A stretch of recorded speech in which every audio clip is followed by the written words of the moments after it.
Really? Let me try this again. I wanted to say, hold on, wait a minute. Aye. What is going on here? Hold on. Oh, Lord. That's not good. There we go. Eesh.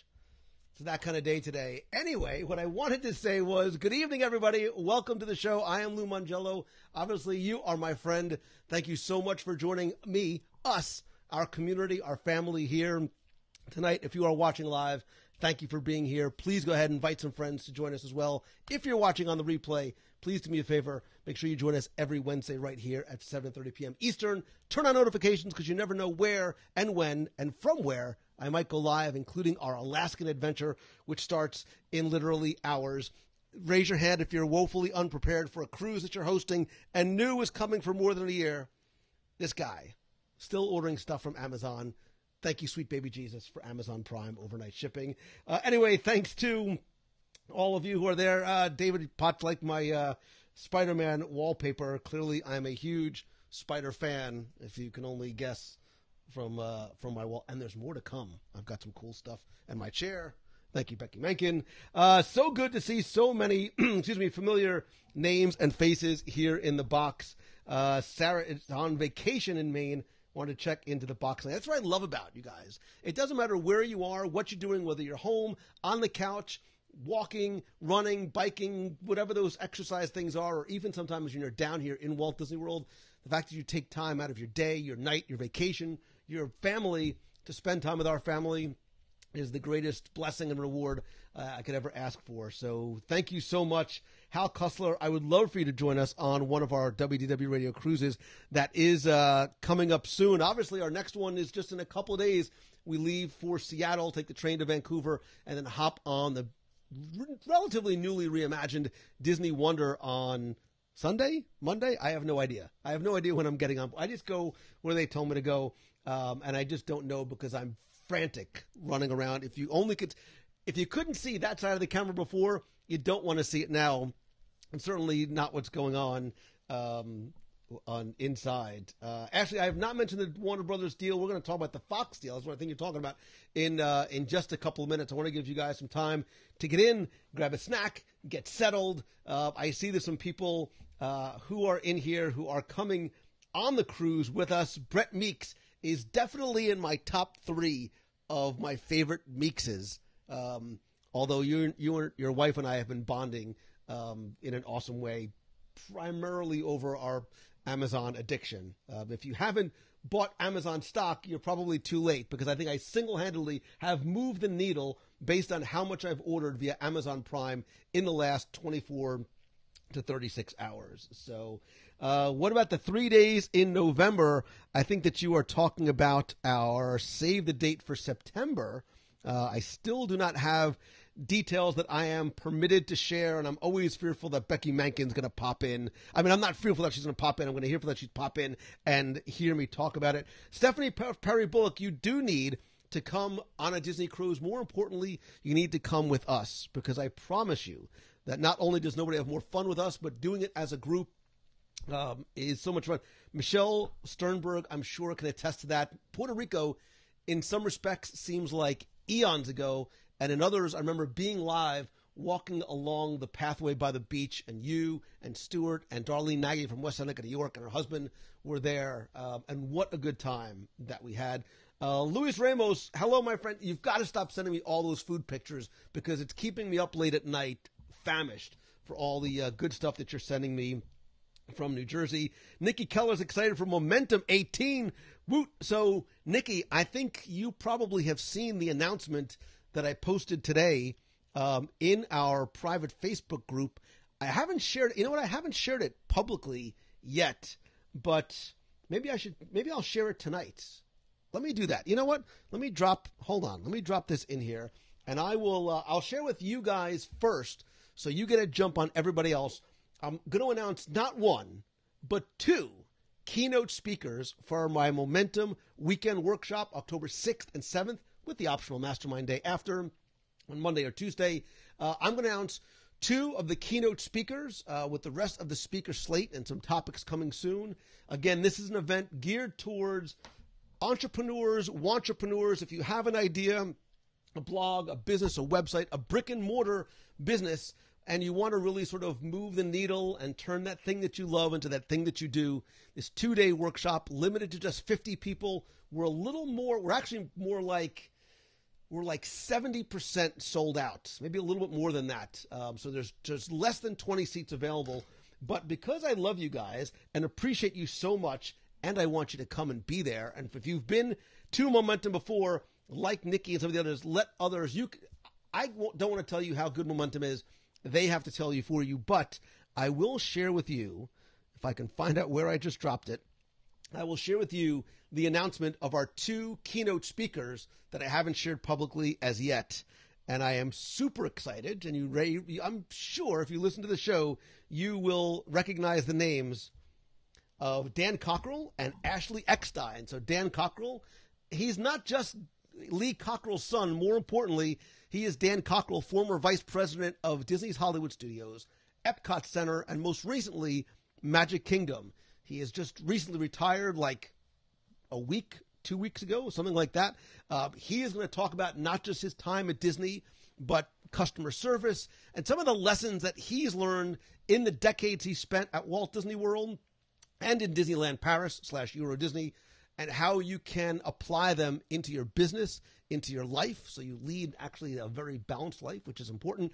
And I'm stupid excited that Ashley Eckstein is going to be joining us as well. Ashley, as you know, is not just a voice actress. She's not just the voice of Ahsoka Tano from a little thing called Star Wars. She is also an entrepreneur. She's an author. She's the founder of Her Universe. She has a new book that just came out. She's been my most recent guest on the show.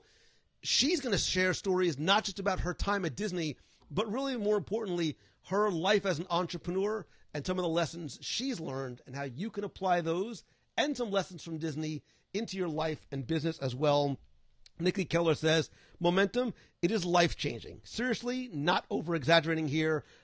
Nikki, you know I love and appreciate you, and I cannot thank you enough for such a wonderful testimonial. That's exactly what I want it to be. I want it to be a life-changing point and a weekend that you'll be able to look back on as, you know, a place where you pivoted, a place where you make a real difference, make real relations. You don't just hear speakers and listen and learn and take notes, but you start to take real action on that thing that you love to make it that thing that you do. So again, Stephen Conti says Momentum is a game changer.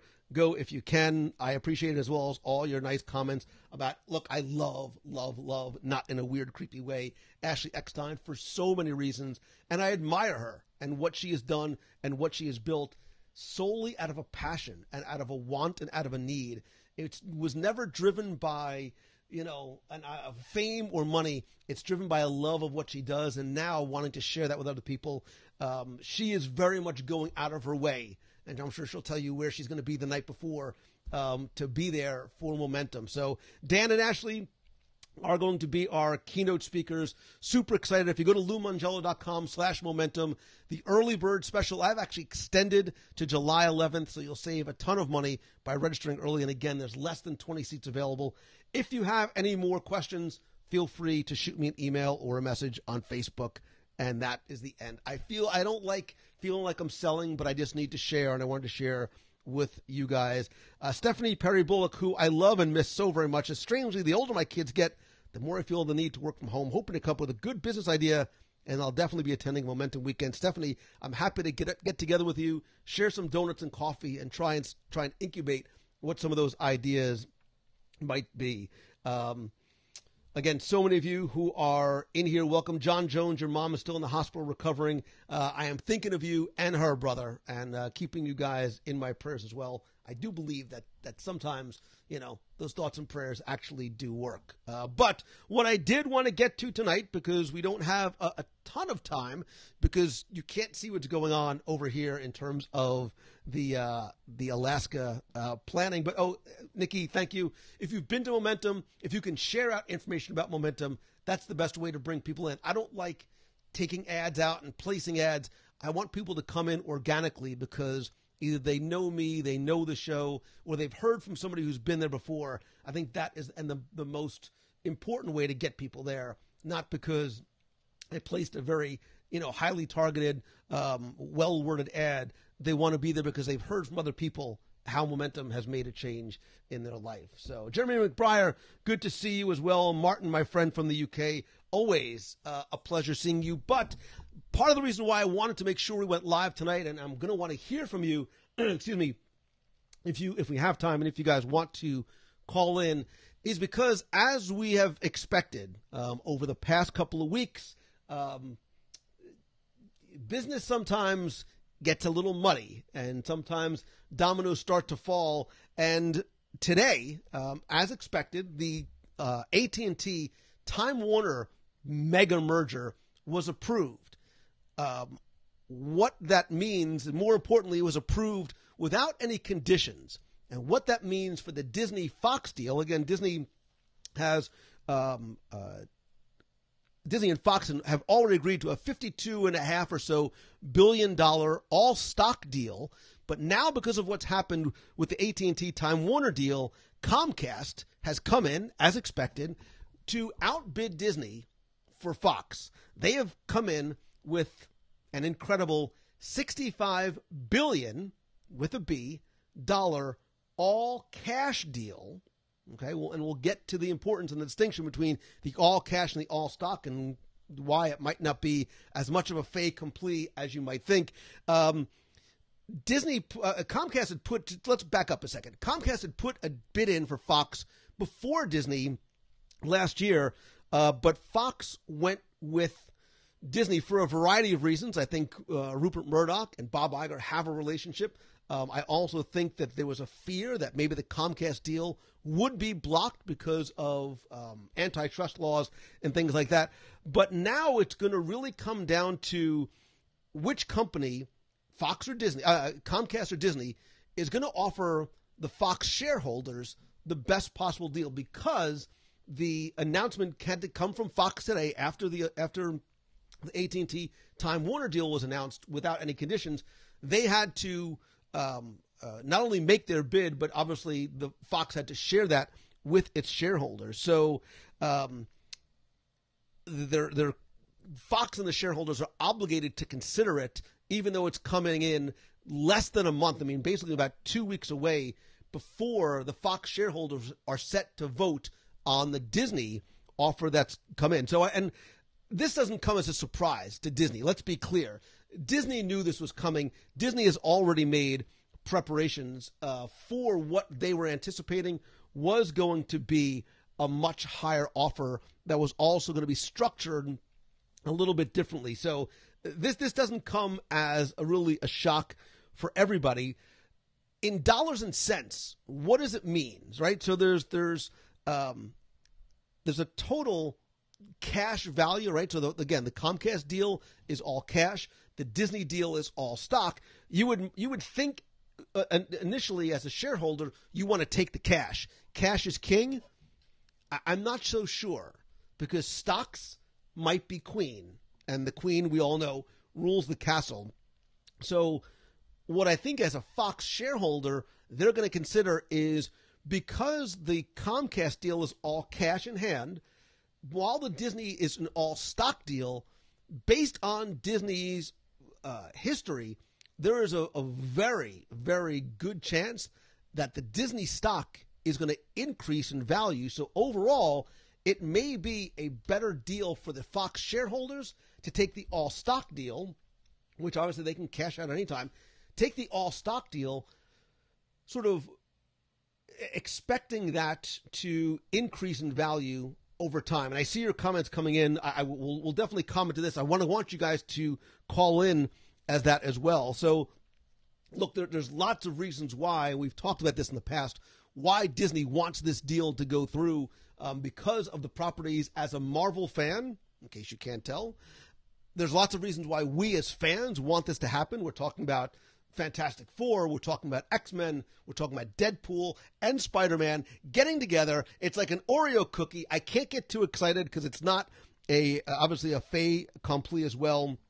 There is lots of other language that will have to be waded through in terms of this deal, because there is a pre-existing agreement between Fox and Disney going back to the mid-'90s in terms of the licensing, and we don't know what it says about the transfer of some of these rights. So, for example, if the Disney Fox deal, if the Marvel Fox deal from the 90s prohibits a transfer of the licensing, whether it's by purchase or acquisition or anything else, there could be an issue about Fantastic Four and X-Men and some of these other characters being folded into the Marvel Cinematic Universe. None of us know what that language clearly states. We won't know really until this deal gets voted on. And I know some people already, if you are a Fox shareholder, you have already received a huge, monstrously sized package outlining the details of this agreement. So it'll be very interesting to see how this is going to play out in terms of where the Fox shareholders decide to go. I know nothing. Obviously, I have a feeling that Murdoch, who owns, I believe, about 17 or 18% of shareholder voting, wants to go with a Disney deal for a variety of different reasons. I think as a Fox shareholder, and maybe this is me trying to sway the Fox shareholders, I think as a Fox shareholder, you might be more inclined to take the all-stock deal because it's Disney, as opposed to a company that might be there might be more fluctuation in terms of the short and long-term gains. So you might be more inclined to take the Disney deal because it might mean more cash in hand, not necessarily right now, but possibly in the short or long-term future. Amber Bramwell says, don't they know everything Disney does turns into gold and more gold? That is not that far from the truth. I'm trying to go back on some of your questions. Harlan says, the Disney Fox deal would offer more entertainment possibilities. Absolutely. As a Disney fan, as a Marvel fan, this is the deal that I want to happen.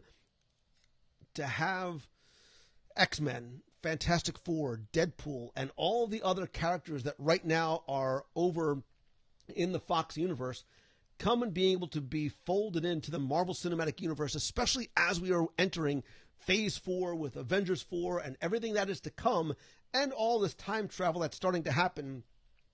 Can we, would we, oh, Kevin Feige, can we please get a Fantastic Four movie that deserves to be made the right way? Can we finally see Doctor Doom and the Silver Surfer? Can we see Deadpool being folded into some of these things? Can we see sort of a rebirth of Wolverine and the hundreds, if not thousands, of other characters that Fox may have received the licensing rights to back in the mid-'90s, 94, 95, somewhere around there?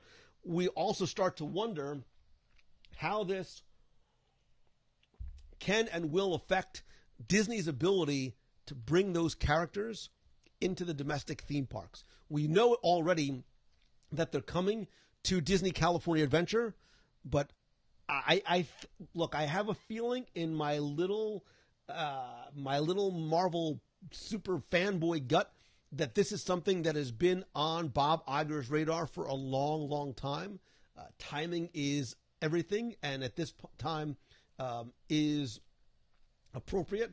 I think Universal, and I've been saying this for years, I think Universal is not necessarily happy about having the licensing rights to characters as they existed at Universal Studios Orlando in their comic book form. So Spider-Man, Wolverine, the X-Men, Green Goblin look nothing like what we are seeing on screen today. So especially for younger and newer Marvel Cinematic Universe and movie fans, there's very much of a disconnect. They have to open up their books. They have to share and disclose financials to Disney because of the licensing agreement. Universal is running out of space while they're acquiring more intellectual properties themselves.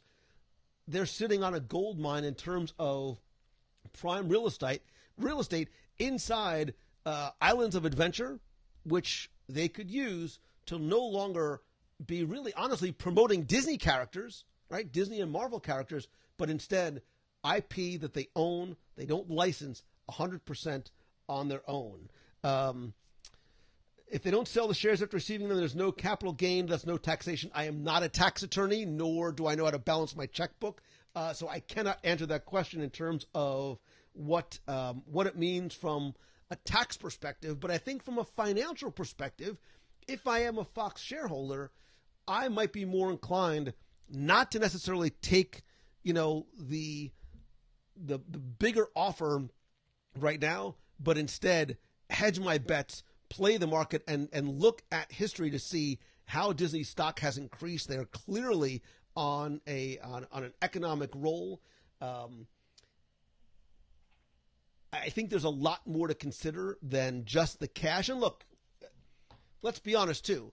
This move by Comcast may be made with the intent not just necessarily to try and buy the Fox properties that are sort of out in the marketplace now, but clearly it's a move to mess with Disney, right? Clearly it's a move to stall, to make shareholders second guess, to make Disney pay more to acquire the Fox properties. I think Disney has been expecting this all along. Again, like I said, it doesn't come as a complete surprise. So it's almost more of an offensive and defensive move by Comcast just to make things more difficult, just to throw another wrench, to slow down the process, and to make Disney pay potentially not just one or two, but even $5 to $10 billion more than they had already planned to pay in the past. Again, I think that Iger's had his checkbook ready. I think that they already have a plan in place in terms of how to structure a new deal and new offer. I think Rupert Murdoch, and again, I don't know Rupert Murdoch, but I have to believe that this is the deal that he wants to happen because they originally did not go with a Comcast bid years ago. I would love to hear from you guys in terms of what you think about this offer. I would love to take some calls from you guys. If you want to call in, 407-413-WDW1.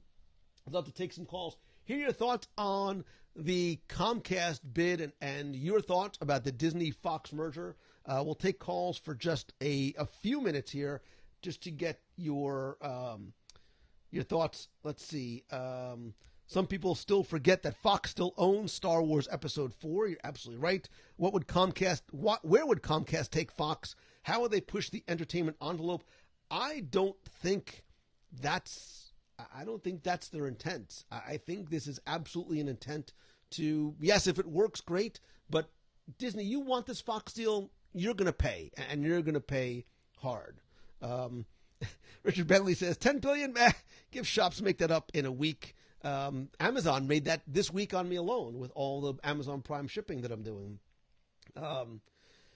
If Disney removed from the equation, would you rather see Fox sell to Comcast or another company or stay as it is? What would it mean for Deadpool and other IPs? Tommy, I think it really does depend on where it goes because I don't think Fox has been handling the Marvel characters appropriately in a lot of the movies to date. Let's take a call real quick. Hey, it's Lou. You're on the air. Oh, wait a minute. Nikki, how are you? I'm sorry. Now it's Lou. You're on the air. Oh, well, it's still Nikki. How are you? Well, hello, Nikki. How are you? I'm doing pretty well. I'm totally jealous of you cruise people. Everybody have a fabulous time. We are going to miss you. And I promise you, because I'm a giver and I love and care about you, I will eat your share while I'm on board. So it's going to be like you're there anyway without all the extra calories. Exactly. Eat double my share, actually. That would be awesome. Will do. Okay, so I really can't disagree with anything you've said. I think two main things are, if you can make your competition pay more, why wouldn't you? Sure. So I could definitely see them just bumping it up.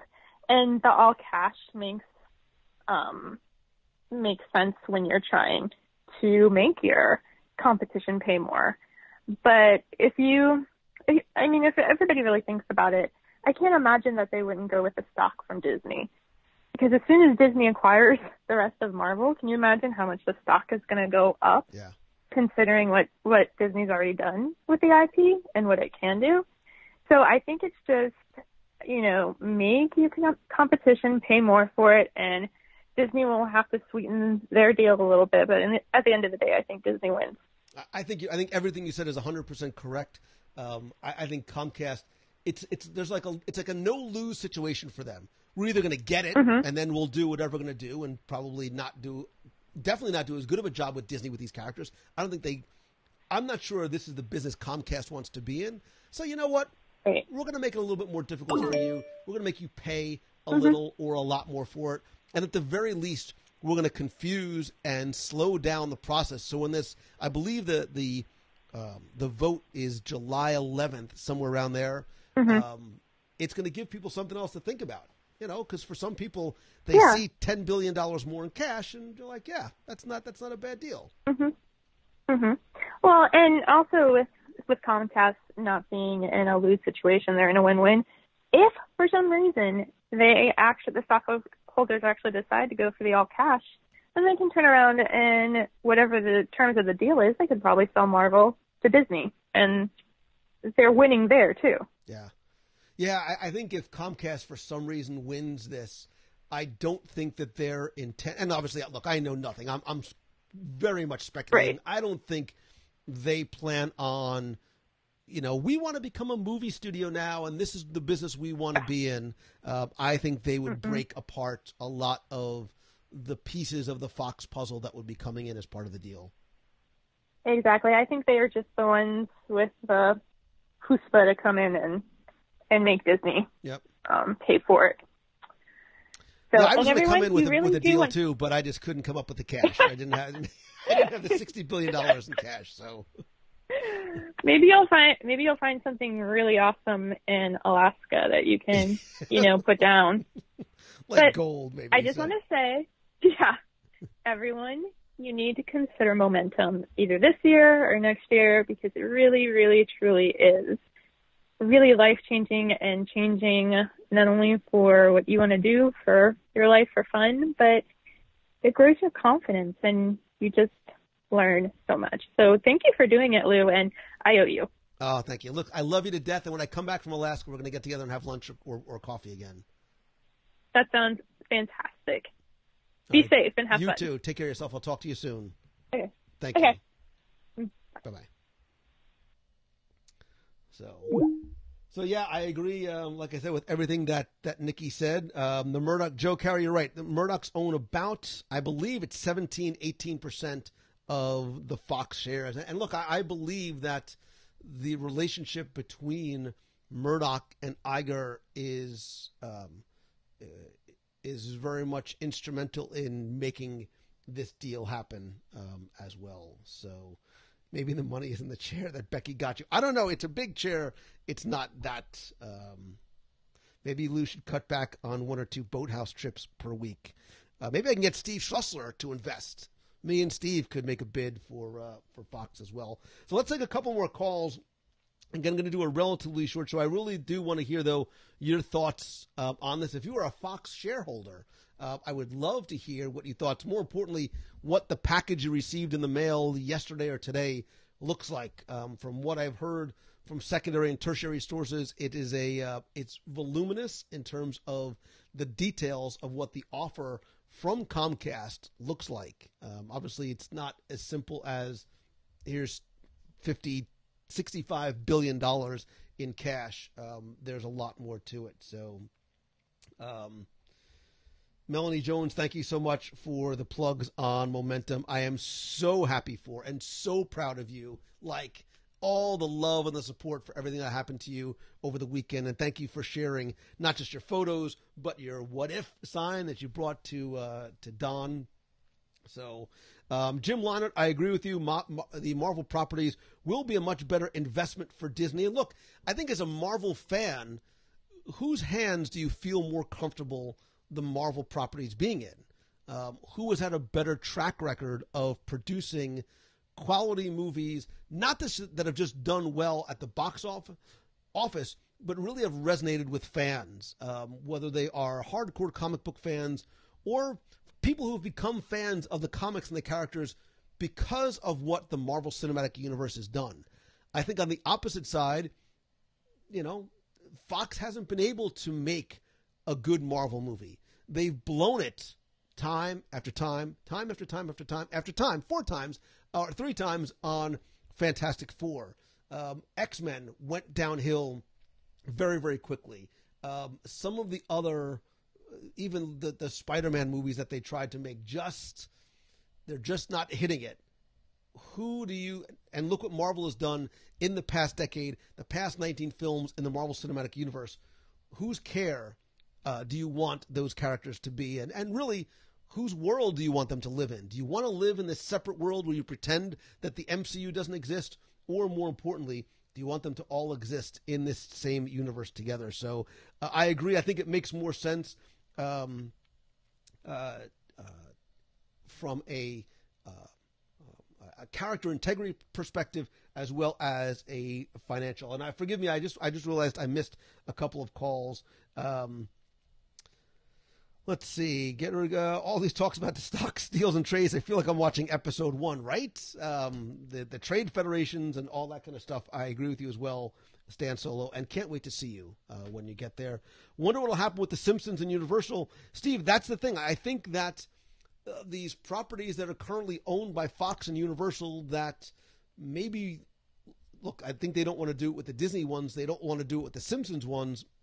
There is an opportunity for some of those things to now exist in a Disney world instead of a Universal world, where now they have to even, show and share more of their revenue because they just have a licensing agreement with Disney. So if you have any thoughts on the Marvel Comcast Fox thing that is going on, you can call in 407-413-WDW1.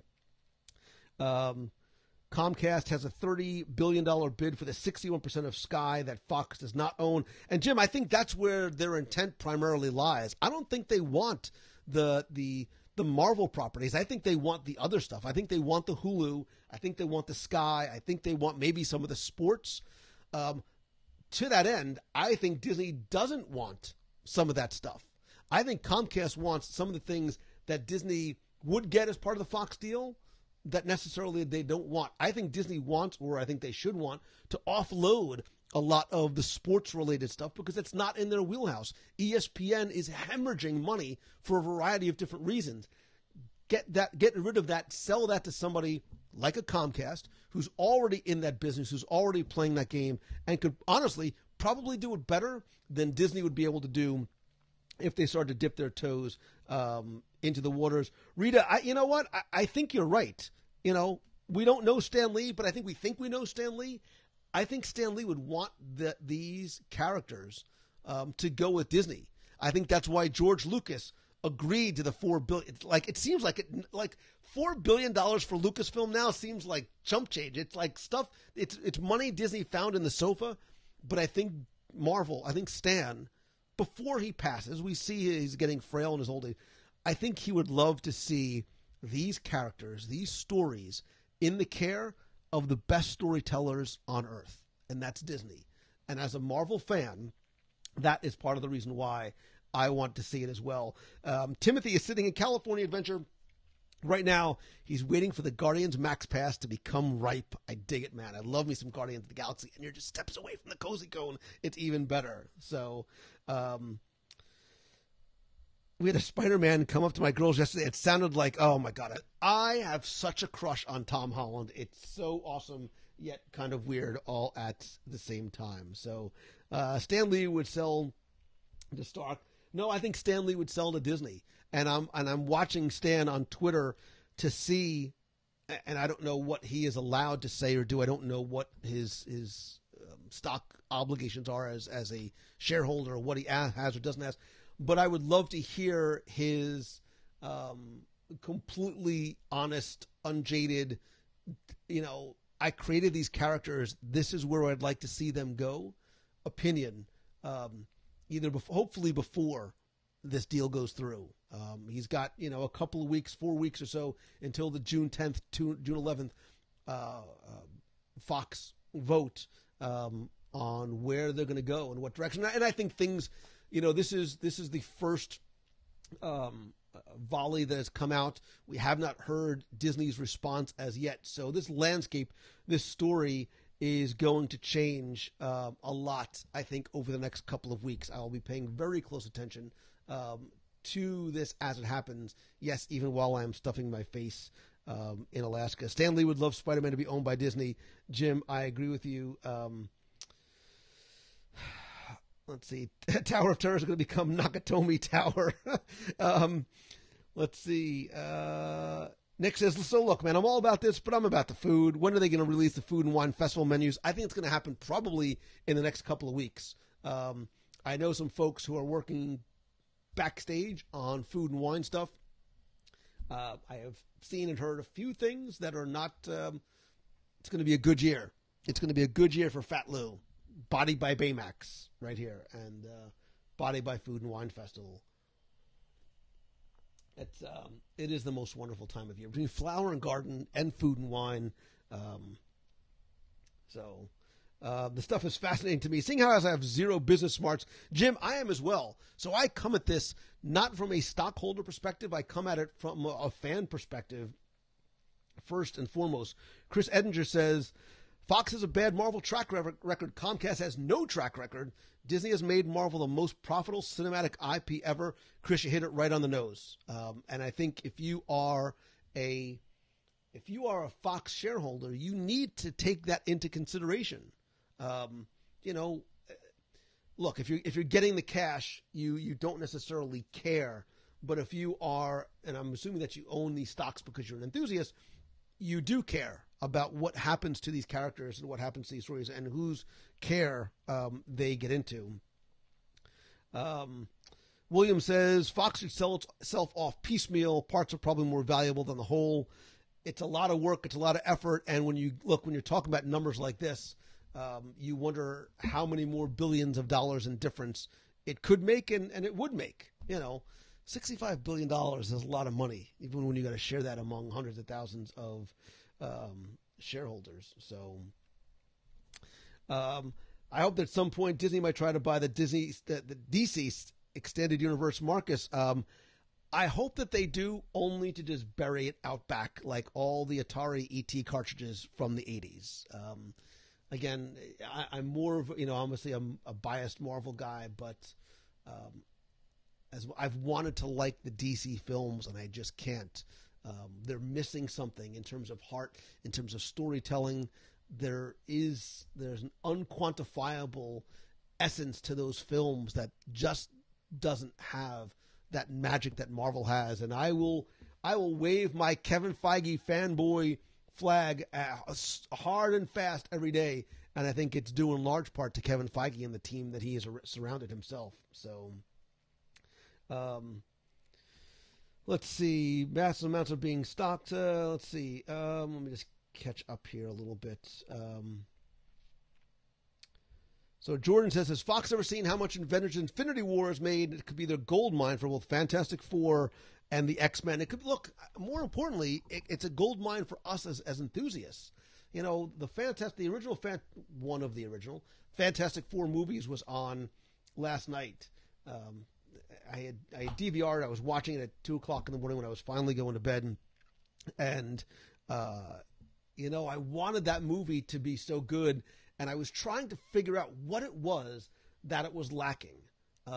It wasn't. It's got Captain America. It's got Chris Evans, who's phenomenal. He's so funny, so witty as Johnny Storm. I love Jessica Alba for lots of obvious reasons. I love the character of Doctor Doom, but there was something about who they are from the comics that didn't translate well into the film. It didn't have the heart, the soul, the heroism that the Marvel Cinematic Universe has, while still being fun and funny and entertaining and easily accessible for somebody who might not be a hardcore fan.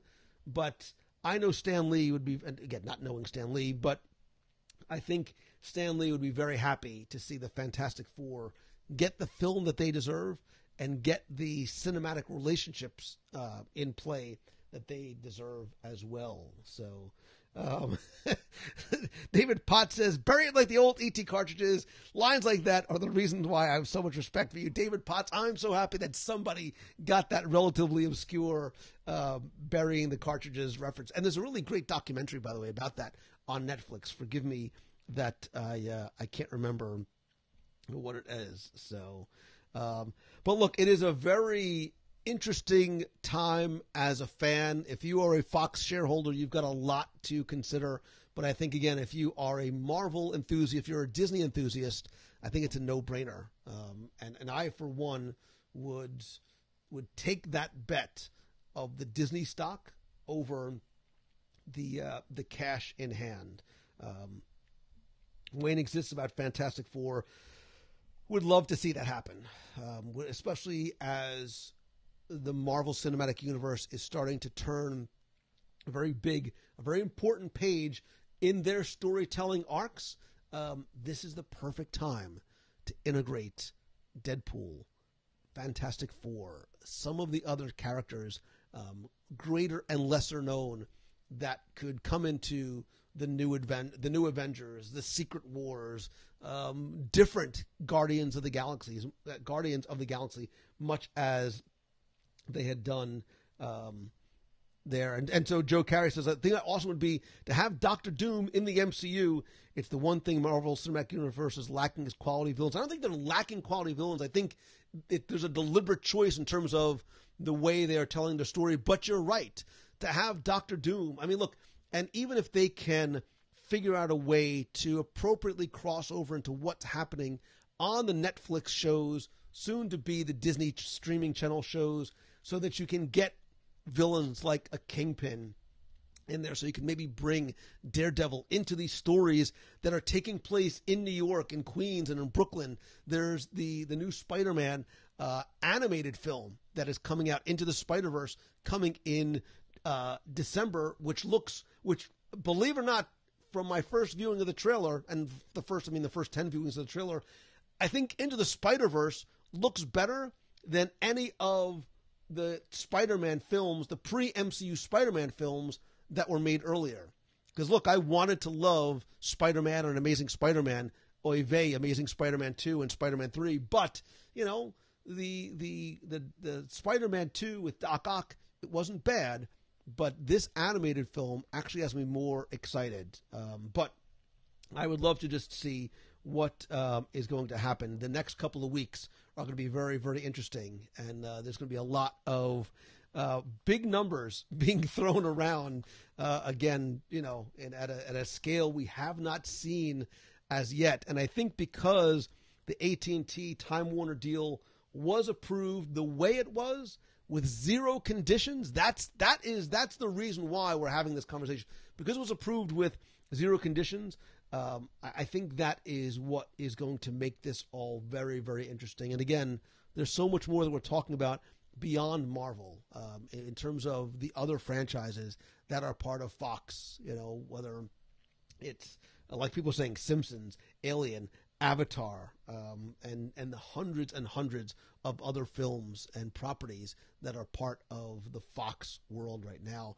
I would love to continue to hear your thoughts on this, especially as this continues. If you are not a member of our Box People family, please, please, please go to wdwradio.com/boxpeople. That is our Facebook group, where really I would like the conversations to not just continue, but to start there as well. You know, the one thing I love about Facebook groups is that everybody exists on equal footing. You all have an equal voice. So if there's something that you want to talk about, come on in, make yourself at home, grab a snack, and share your thoughts in the Box People group. More importantly, invite people in to be part of our family as well. Don't forget to save the date. I will have an announcement relatively soon about what is coming later on this year in September. And huge, monstrous thanks again to all of you who are part of the WDW Radio Nation family. I appreciate all of your love and support. I am working on some cool new things for the nations in terms of offerings. But if you like the show, and I hope that you do, and you want to help support it, visit www.radionation.com, and you get cool stuff like scavenger hunts, there's logo gear, care packages. We do live video group calls privately in the nation where we're all on a video call once a month as well. You also get early access to event, special discounts, special merch, and more. And also don't forget about Momentum 2018, October 6th and 7th, right here in Walt Disney World. Oh, by the way, it's Food and Wine Festival. I'm super excited to announce my friends Dan Cockrell and Ashley Eckstein as our keynote speakers. There are now less than 20 seats available. There's only 50 spots total, so you are not going to get lost in a sea of people at a conference of presentations. You will instead be in a small community of like-minded people that are walking the same walk that you are and want to turn what they love into what they do. If you have any questions, shoot me a message, shoot me an email. Don't forget that on Sunday, Monday, somewhere around there, I'm leaving on the Disney Wonder with so many of you to Alaska. I will be live broadcasting when and if I can, not just from the ship, but from the port as well. So be sure and turn on notifications and see first, both in the Box People group and on the WDW Radio Facebook page. This way you don't miss anything. And once again, I love and appreciate every single one of you collectively as my family. But more importantly, I love you individually. And I'm grateful to you and for you for the gift that you give me every week of your time and your attention and your support and the family that you have given me that I just didn't have elsewhere or otherwise. I love you guys. I hope that you have an amazing, amazing week. I will continue to look for you guys. Whoa, I don't know what just happened there. In the, in the Box People group on Facebook. My camera just died. So until then, I will see you guys soon. Have a great night. Have a great week. See ya.